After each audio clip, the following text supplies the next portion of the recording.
며느리는 재래식 아궁이 앞에 앉아서 저녁 밥을 짓고 시어머니는 손자를 등에 업고 마을 마실을 나갔습니다. 시간이 얼마쯤 흐른 뒤에 부엌에 아궁이에 앉아서 불을 떼고 있던 며느리가 부엌 문틈으로 이렇게 보니까 시어머니가 자기 아들을 업고 들어오는 모습이 보였습니다. 그걸 보면서 며느리가 이야기합니다. 아이고, 저 호랭이 또 들어오네. 이런 이야기를 듣고, 호랭이가 온다고? 그러면 얼른 문 잠궈야지. 얼른 도망가야지. 이렇게 생각하는 사람하고는 대화를 못합니다. 그런 걸 일컬어서 우리가 말귀를 못 알아듣는다. 그렇게 이야기하죠. 오늘 본문을 보면 예수님의 제자들이 예수님의 말귀를 전혀 못 알아듣는 그런 이야기가 나옵니다. 예수님을 계속해서 시험하고 공격하는 대적들이 있고 또 그런 와중에 예수님의 말귀를 도대체 알아듣지 못하는 우둔한 제자들이 있고 그래서 이 본문을 볼 때마다 저는 참 예수님이 전라도 말로 참 폭포고 깝깝해 같다 이런 생각이 듭니다. 1절부터 4절까지는 예수님의 대적들이 예수님을 향해 공격하는 이야기이고 5절 이하 12절까지는 예수님의 제자들이 그분의 말귀를 전혀 알아듣지 못하는 그런 내용으로 오늘 본문이 짜여져 있습니다. 1절 같이 한번 읽어보실까요? 바리새인과 사두개인들이 와서 예수를 시험하여 하늘로부터 오는 표적 보이기를 청했다. 우리는 성경을 읽을 때 보통 바리새인과 사두개인들이 왔다고? 왔구만 이렇게 생각을 하지만 예수님 당시 상황을 깔고 이해를 하면 바리새인과 사두개인이라는 이 조합이 얼마나 희한한 조합인지를 알 수 있습니다. 좀 바꿔 표현하면 일제시대 친일 경찰과 독립군이 함께 손을 잡았다 하는 것과 같은 뜻이기 때문에 그렇습니다. 바리새인과 사두개인들은 서로를 못 잡아먹어서 한이었던 그야말로 철천지 원수처럼 서로를 참으로 좋지 않은 눈으로 바라보던 그런 세력들이었습니다. 신학적인 자세한 내용은 말씀드리지 않겠습니다. 어쨌든 그들 사이가 참 좋지 않았다. 그런데 문제는 이 바리새인과 사두개인들이 물론 서로를 미워하기는 해요. 바리새인은 사두개인을 미워하지만 그럼에도 미운 사두개인보다 예수가 더 미웠다. 그런 뜻입니다. 사두개인 역시 바리새인이 밉기는 하지만 그러나 그 미운 바리새인보다 예수가 더 미웠다. 이런 뜻이죠. 무슨 말인가 하면 예수님께 와서 시험하면서 하늘로부터 오는 표적을 보이라고 요구하는 이 사람들 앞에 예수님은 설경구가 등장하는 영화 제목처럼 공공의 적이었다. 그런 뜻입니다. 바리새인에게도 예수는 눈엣 가시, 사두개인에게도 예수는 눈엣 가시. 나사렛 예수가 사라지면 서로가 좋을 것 같은 그런 상황이었다. 문제는 나사렛 예수가 그동안에 행했던 수많은 이적들은 부정할 수 없는 팩트였다는 것입니다. 안진뱅이가 일어나고 병자들이 치료를 받고 심지어는 죽은 사람도 살아나고 말 한마디로 풍랑이 잔잔해지고 하는 이러한 수많은 이적들을 이 사람들도 보았기 때문에 이 팩트 자체는 부정할 수가 없었기 때문에 나사렛 예수가 싫고 그가 없어져야 자기들의 기득권이 지켜지는데 이 사람을 어떻게 할 방법이 없다 이거죠. 나사렛 예수를 따르는 사람들도 많고 그의 인기가 계속해서 올라가고 있기 때문에 함부로 손댈 수도 없는 그런 상황에서 그야말로 바리새인과 사두개인들은 모두 다 똥 싼 바지처럼 이러지도 못하고 저러지도 못하는 그런 상황에서 전전긍긍하다가 결국 예수님 앞에 손을 잡고 나와서 하늘로부터 오는 표적을 보여달라. 당신이 메시아라고? 당신이 구약 성경에 약속된 그 메시아라고? 그러면 하늘에서 오는 표적을 보여봐. 그러면 우리가 보고 믿어줄게. 이런 뜻이죠. 보여주면 믿을까요? 안 믿습니다. 보여줘도 안 믿습니다. 그런데 그들은 보여달라고 요청을 합니다. 보여주면 믿어주마. 이렇게. 그러니까 그동안에 예수님이 행했던 수많은 이적들, 이 이적의 팩트 자체는 부정할 수가 없기 때문에 이것을 부정하는 두 가지 방법이 있습니다. 그 중에 한 가지는 이 이적의 근원을 잡고 흔드는 겁니다. 그거 바알셉을 지펴서 한 짓이야. 귀신의 힘을 빌어다 한 거야. 이렇게 해서 그 이적의 근원 자체를 부정하는 방법이 하나 있었고 이미 우리가 앞에서 다뤘죠. 이 부분은. 또 다른 하나는 이 일어난 이적의 가치를 평가절하하는 겁니다. 어떻게? 그거 땅의 표적이야. 그건 하늘에서 오는 표적은 아니야. 땅의 표적이야. 땅의 표적을 가지고 뽀시락장난하지 말고 하늘에서 오는 표적을 보여줘 봐봐. 예컨대 홍해가 갈라지는 것처럼 또 광야에서 이스라엘 앞에 구름기둥, 불기둥이 임했던 것처럼 바알 선지자와 대결했던 엘리야가 하늘에서 불을 내려서 바알의 선지자를 꼬실라 죽였던 것처럼 그렇게 하늘에서 오는 표적을 보여라. 그러면 우리가 보고 너를 인정하고 믿어주마. 이렇게 나온 것입니다. 이 이야기는 당신이 메시아라고 주장하지만 우리가 볼 때는 우리가 생각하는 메시아의 표준에 비추어서 양이 차지 않는다. 엘리야처럼 하늘에서 불을 내려서 지금 우리 민족을 식민 지배하고 있는 저 로마 군대 군인들을 한번 꼬실라 보라고. 그러면 보고 믿어줄게. 이런 생각이거든.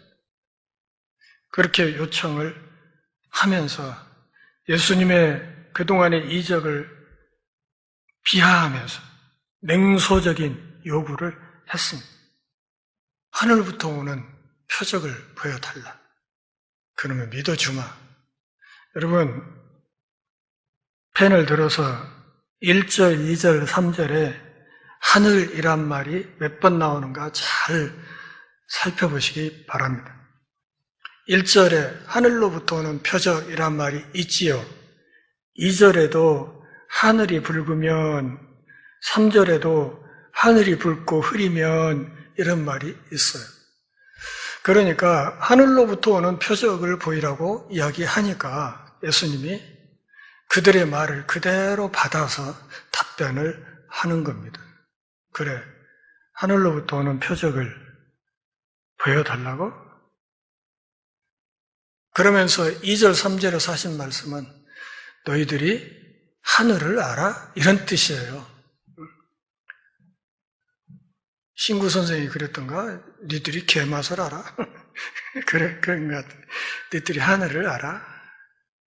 도대체 하늘을 알고 지금 나한테 그런 얘기를 하는 거야? 이렇게 얘기를 하는 겁니다. 2절, 3절 같이 읽겠습니다.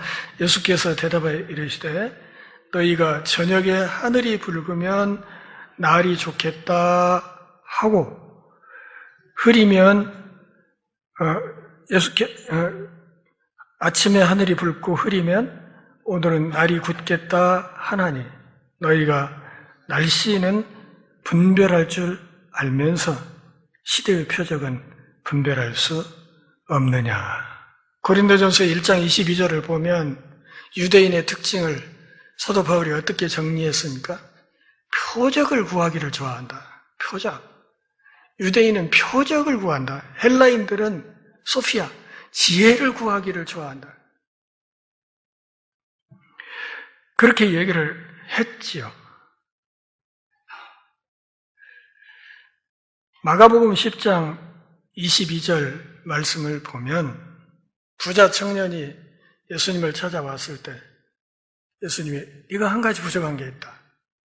네가 가진 재물을 다 팔아서 가난한 사람에게 주고 너는 와서 나를 따라라. 이렇게 얘기를 하니까 이 부자 청년이 22절에서 어떤 태도를 보였습니까?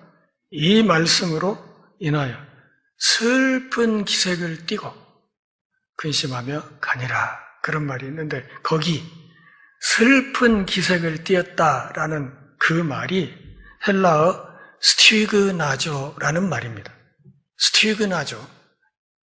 이 말이 오늘 본문 3절에 다시 등장합니다. 어디? 날이 흐리면.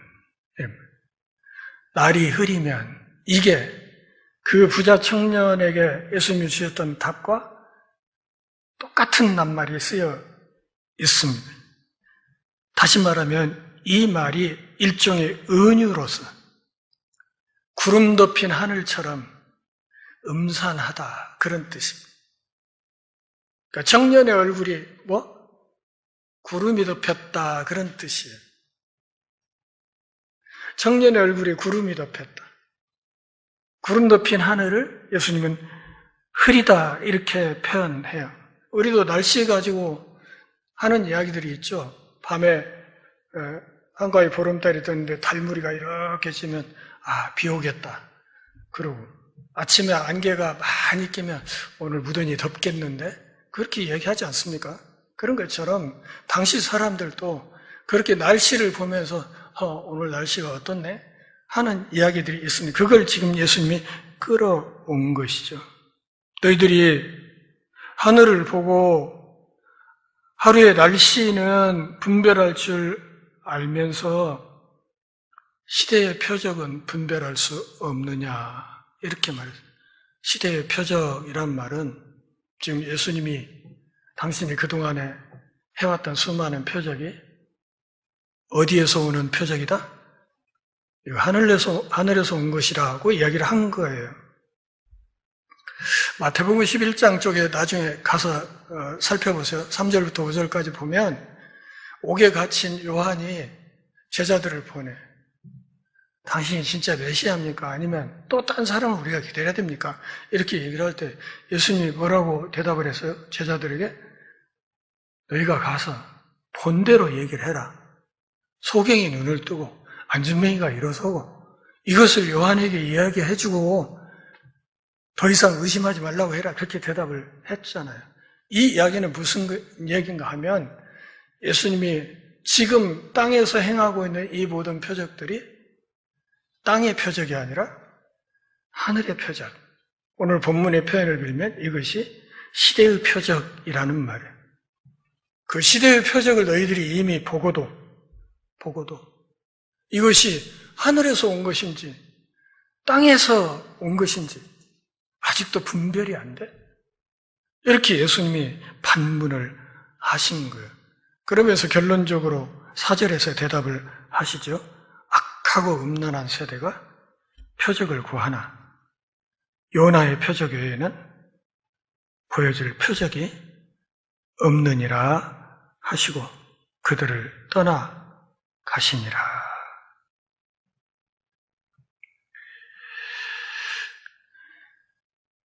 마태복음 12장 38절부터 40절까지에서 예수님이 또 같은 이야기를 하시죠. 요나의 표적.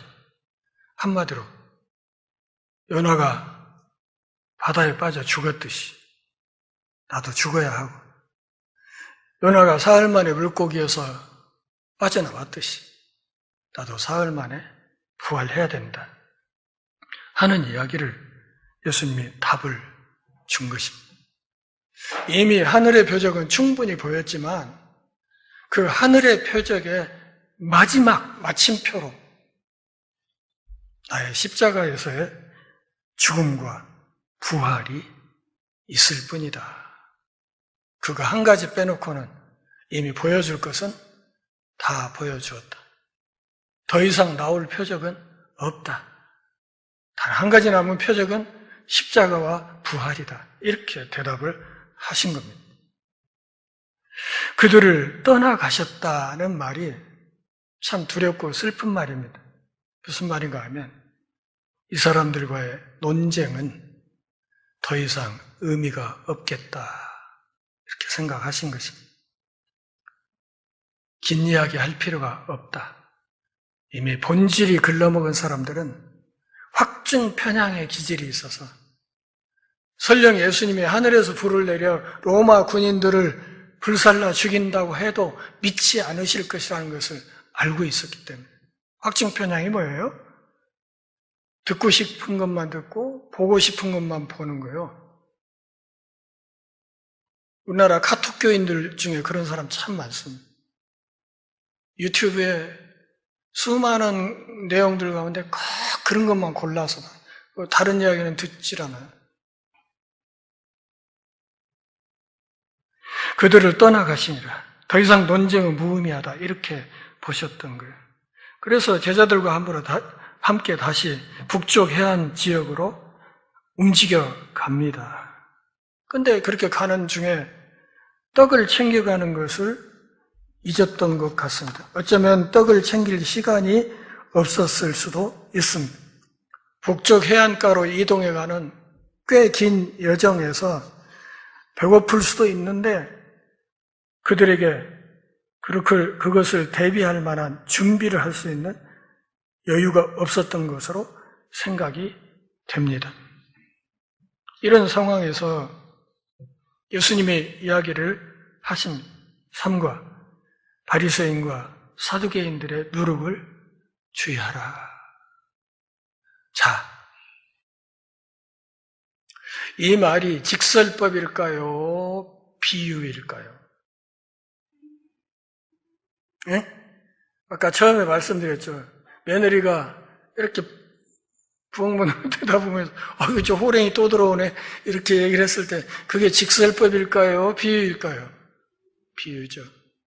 비유는 비유로 이해를 해야 되는 거예요. 직설법은 직설법으로 이해를 해야 되는 것이고 시편의 시인은 시적인 기법으로 이해를 해야 되는 거란 말이에요. 근데 예수님이 비유로 하신 이야기를 제자들은 직설법으로 알아들었어요. 이 말귀를 못 알아들은 거죠. 바리새인과 사두개인들의 누룩을 조심해라 이렇게 말하니까 제자들은 어떻게 생각했습니까? 사두개인과 바리새인들한테서 빵을 사지 말라 이렇게 생각을 한 거예요. 그러니까 비유를 직설법으로 이해하니까 이런 오해가 생긴 거예요. 예수님의 말을 엉뚱하게 받아들입니다. 예수님 입장에서는 참 깝깝했겠죠.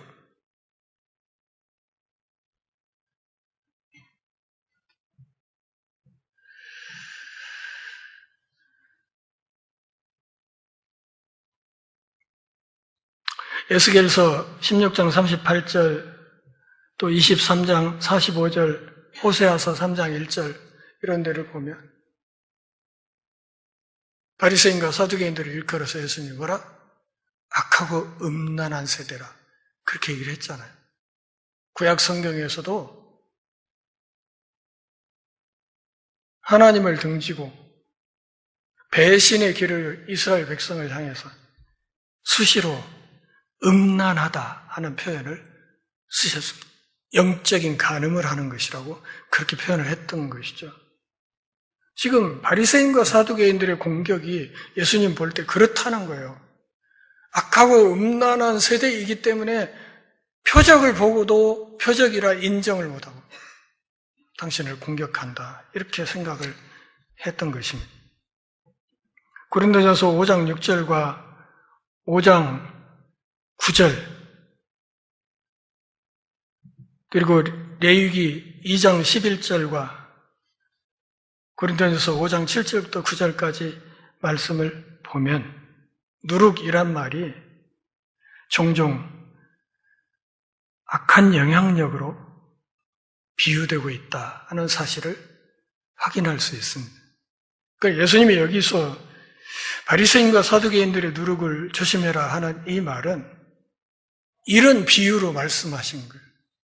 그들의 악한 가르침 조심해야 된다. 이렇게 얘기를 하는데 제자들은 진짜 누룩으로 알아들어.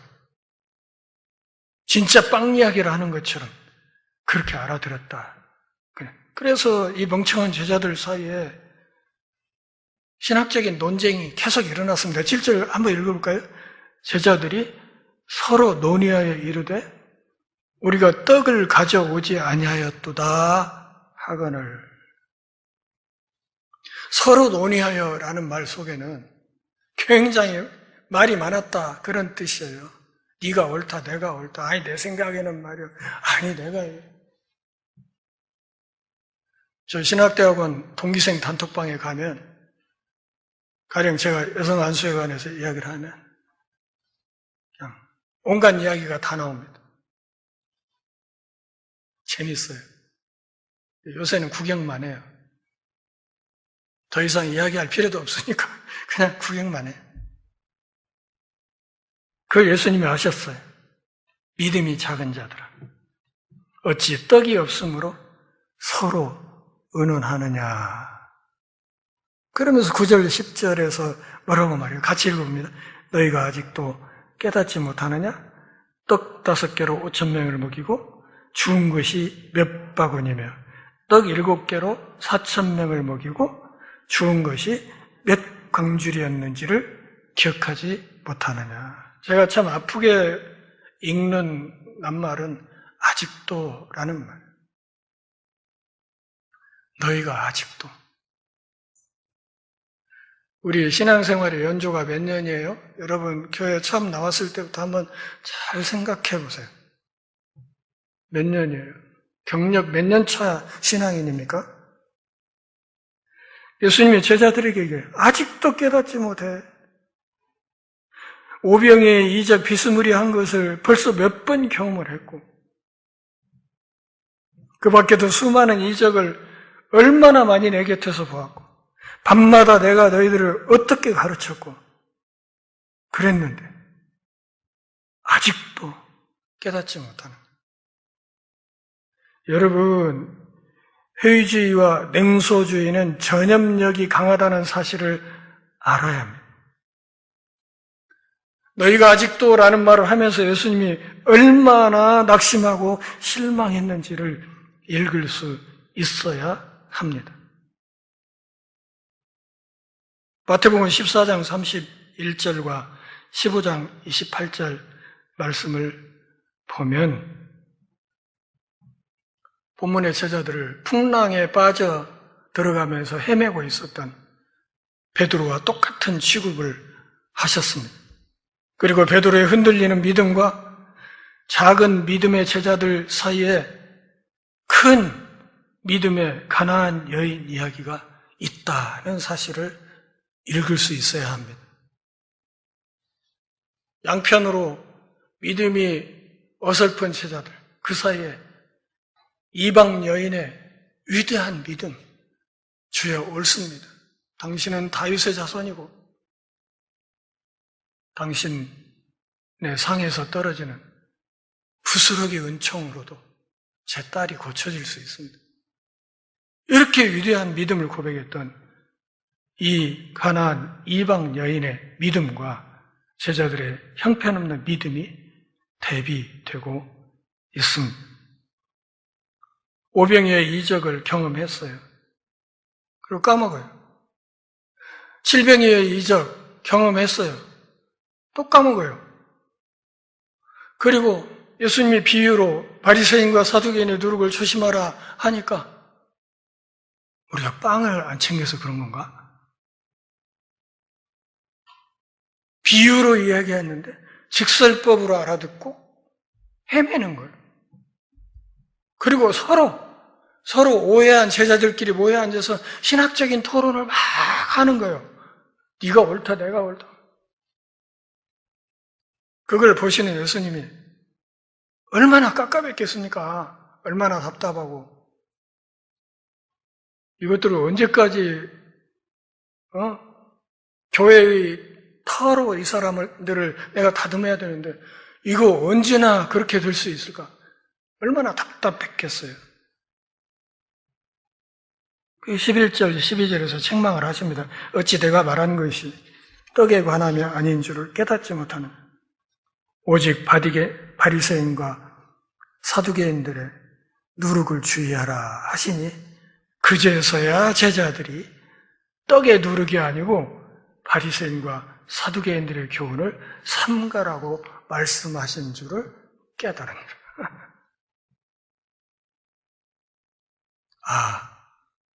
직설법이 아니라 비유법이었구나. 우리가 주님의 그 비유를 말귀를 못 알아들었구나. 이렇게 된 거예요. 바리새인과 사두개인들의 누룩을 주의하라 하는 이 말은 바리새인들과 사두개인들의 그 악한 가르침은 하나님의 심판 대상이라는 말씀을 하신 것입니다. 그래서 그 누룩에 감염되어서 너희들도 하나님의 심판 자리에 함께 들어가는 그런 일이 없도록 하라고 주님께서 제자들에게 경고하셨던 것입니다.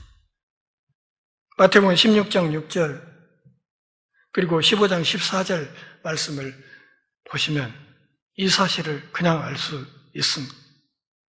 바리새인과 사두개인의 누룩을 주의하라. 그들의 누룩이 뭐예요?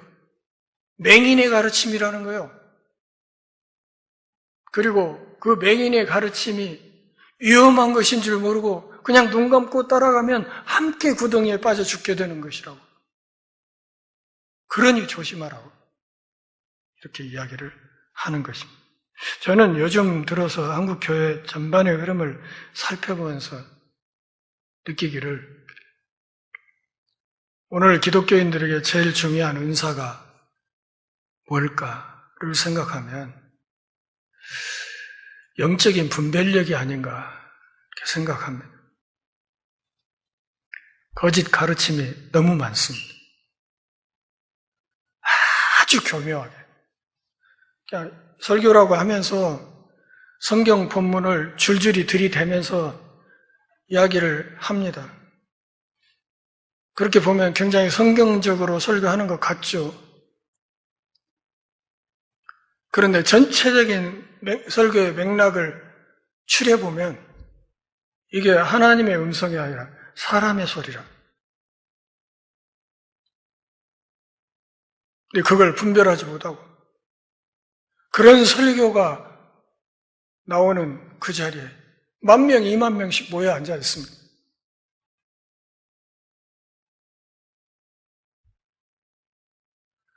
누룩 같은 가르침이 정말 많은 시대입니다. 육적인 것에 갇힌 제자들은 영적인 어두움에 빠져들고 있었습니다. 예수님은 그것이 걱정이 되었습니다. 오늘날 한국 교회 안에도 회의적인 바리새인들이 많고 세속적인 사두개인들이 너무 많습니다.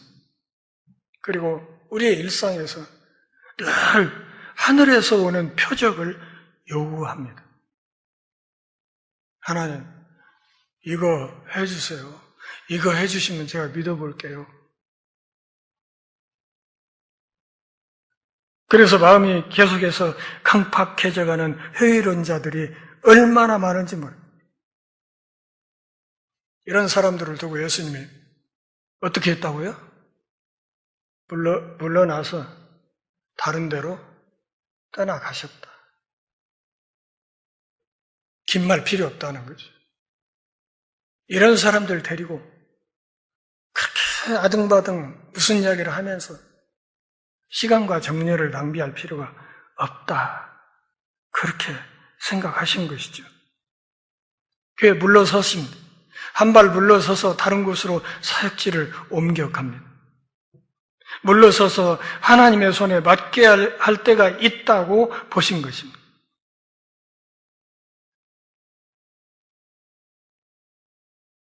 오늘날 많은 사람들이 설교 시간에도 빵 걱정을 하고 기도 시간에도 다음 일정을 걱정하는 일들이 꽤 많습니다.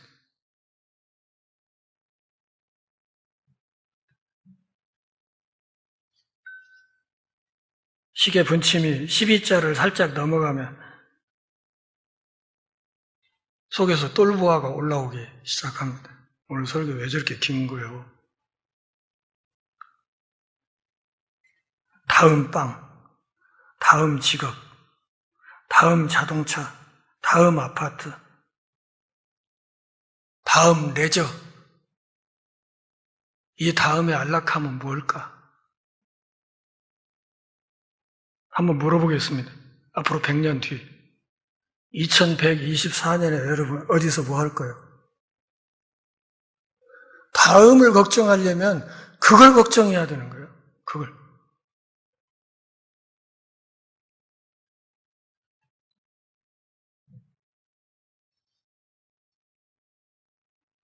그런 쓸데없는 걱정 때문에 우리의 신앙을 깊게 만들고 싶은 하나님의 영적인 교훈은 너무 허망하게 놓치는 사례가 많습니다.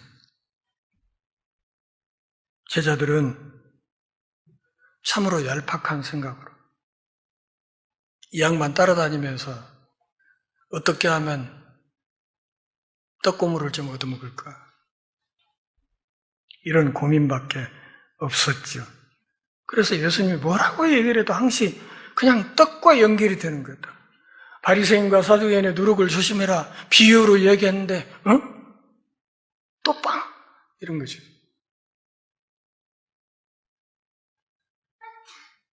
예수님은 그들의 생각과 말을 영적인 방향으로 바꾸려고 무던히 애쓰고 있는 모습이 오늘 본문에 보입니다. 12절 끝에 어떻게 되어 있어요? 그런 줄을 깨달으니라. 한참 설명을 해준 거죠. 내가 얘기한 거, 이 사람들, 그거 직설법 아니고 비유로 한 얘기야. 알아들어? 이러니까 그때서, 그렇군요. 사랑하는 동역자 여러분, 우리 모두가 무딘 제자가 되지 말고 깊은 제자가 되기를 바랍니다. 기도하겠습니다. 하나님 아버지, 오늘도 우리가 함께 모여 주의 말씀 들으며 신앙의 옷깃을 새로 여미는 기회 주셔서 고맙습니다. 주님의 그 삶의 자세 우리도 본받게 하시고 제자들의 아둔함이 우리 삶에 조금이라도 덜 나타나도록 하나님께서 은혜를 허락해 주시고 우리의 남은 인생의 여정 주님 보시기에 아름다운 거룩한 열매로 충만케 하옵소서. 예수님의 이름으로 기도합니다. 아멘.